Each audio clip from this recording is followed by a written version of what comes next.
हे गौरी शंकरार्धांगे यथा त्वं शंकरप्रिया तथा मां कुरु कल्याणी कांतां सुदुर्लभा। नमस्कार प्रिय मित्रों, मैं प्रियंका कौरमुड़िया आपके अपने YouTube चैनल देव रहस्य भक्ति और ज्ञान में स्वागत करती हूँ। सबसे पहले मैं आप सभी को आज नवरात्रि के महाअष्टमी पर्व पर ढेर सारी शुभकामनाएं देती हूँ। आज हम इस श्लोक को ही प्रतिरूपित करती माँ भगवती महागौरी के बारे में चर्चा करने जा रही हूँ। जानिए देवी पार्वती का महागौरी स्वरूप कैसे अवतरित हुआ और अष्टमी के दिन महागौरी की पूजन करने से क्या क्या फायदे होते हैं।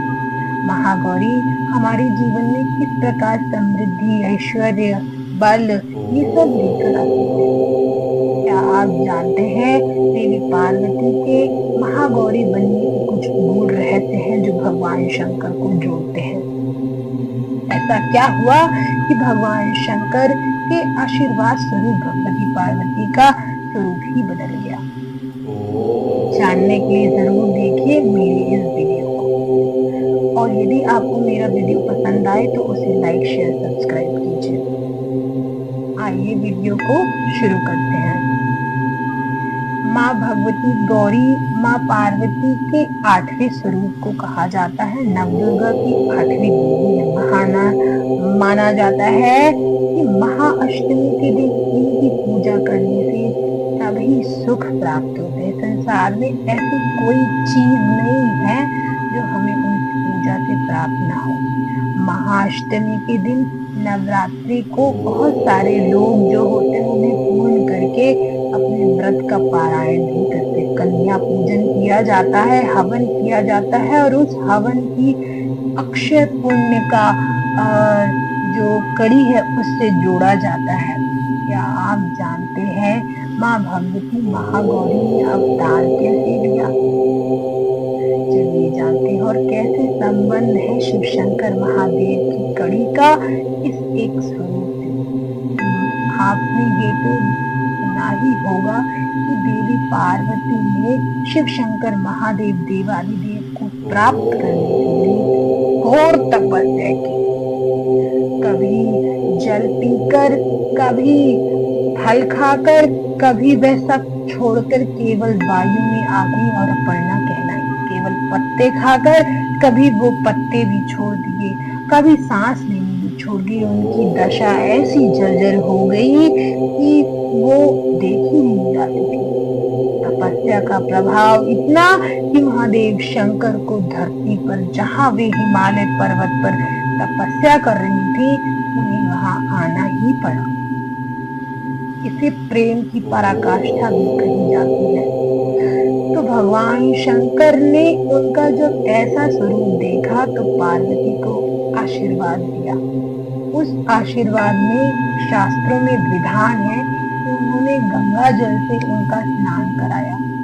तब से देवी का स्वरूप गौर वर्ण हो गया और अत्यंत गौरी यानी महागौर वर्ण होने के कारण वो महागौरी कहलाई।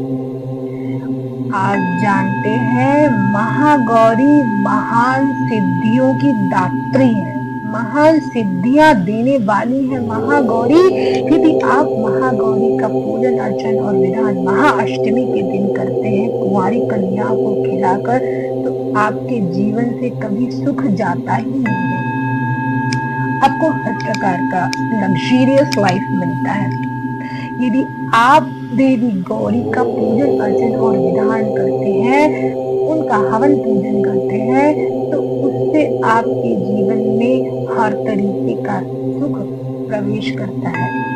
आपको सिद्धियों की प्राप्ति होती है, आपके जीवन में ज्ञान की प्राप्ति होती। क्या आप जानते हैं महाज्ञानियों को प्रतिरूपित करती है देवी महागौरी। तपस्या की शक्ति है देवी गौरी, क्योंकि ये गौरी वर्ण जो उन्हें मिला, गौरी रूप जो उन्हें मिला, वो तपस्या की, घोर तपस्या के बाद मिला। तपस्या भी नहीं, महान तपस्या उन्होंने की, तो वो तपस्विनी कहलाती। क्या आप जानते हैं उनके पूजन से हमें तपस्या का जो हम एक प्रयास करते हैं, वो प्रयास करने का सामर्थ्य भी उन्हीं से प्राप्त होता है।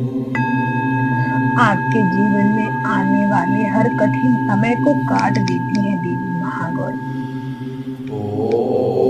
देवी महागौरी के आशीर्वाद से आपके घर में होने वाले हर तरीके के जो बुरे प्रभाव होते हैं, हमारे जो पूर्व जन्म में बुरे कर्म होते हैं, उनका जो हमारे इस जीवन में प्रभाव होता है कट जाता है।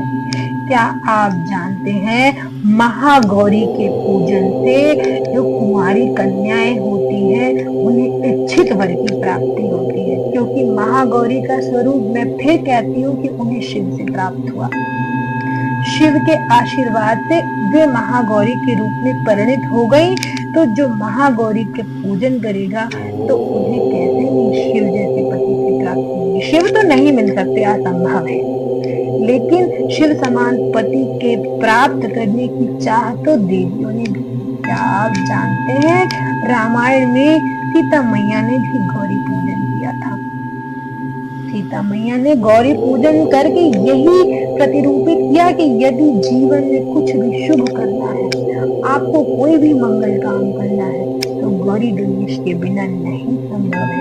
आप जानते होंगे कि कोई साधारण पूजा भी होती है तो बिना गौरी गणेश के संपन्न नहीं होती। आप सोचिए महागौरी का अष्टमी का दिन कितना शक्तिशाली है। दुष्टों पर अच्छाई की प्रतीक, दुष्टों पर जो अच्छा स्वरूप छोड़ने वाली है माँ गौरी। क्या आप जानते हैं पराम्बा जगदम्बा पार्वती का ये स्वरूप आपके जीवन में पीस लेके आता है, शांति लेकर आता है, जो एक इंसान के लिए बेहद जरूरी है।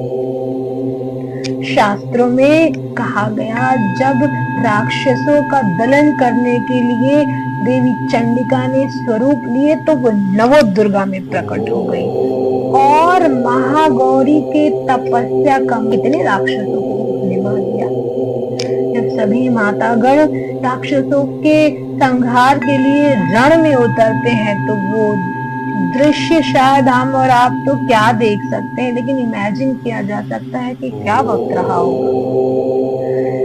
तो माँ भगवती गौरी के मैं अगर वर्णन करने आऊं तो माँ भगवती जगदम्बा के शास्त्र भी ना इति कह के रुक जाते हैं। तो मैं उन शास्त्रों को केवल पढ़ने वाली लड़की मैं क्या बयान कर सकती हूँ। शास्त्र देवी पुराण ले लो, मार्कंडेय पुराण ले लो, सप्तशती ले लो, इन शास्त्रों में बड़े सुंदर तरीके से भगवती के वर्णन किए गए। भगवती की सुंदरता देखते बनती है। सफेद वस्त्र धारण किए, सफेद आभूषण धारण किए, हाथ में कमंडल, बैल पर विराजमान है, चारों हाथ उनके, किसी में त्रिशूल, किसी में कोई शस्त्र तो किसी विराजमान है श्वेत, एकदम हर चीज उनका सफेद। और सफेद आप वैसे भी जानते होंगे कि शांति का प्रतीक होता है। तो भगवती गौरी का पूजन हमारे जीवन में शांति लेकर आता है। तो जरूर कीजिए महाअष्टमी के दिन माँ गौरी की पूजा और आप सभी के जीवन में शुभता लेकर महागौरी आए, मेरी ऐसी कामना है। ऐसी भगवती महागौरी के चरणों में मैं प्रियंका हाथ जोड़कर नमस्कार करती हूँ। इस वीडियो में इतना ही। मैं फिर हाजिर हो जाऊंगी ऐसे ही एक नए रोचक रोमांचक वीडियो को लेकर। और यदि आप देवताओं से जुड़े किसी और वीडियो के बारे में जानना चाहते हैं तो मुझे कमेंट करके बताइए। और यदि आपने अपनी इस पूजा में कुछ नया महसूस किया हो तो भी मुझे बताइए। आपने मुझे धैर्यपूर्वक सुना, आपका कोटि कोटि धन्यवाद।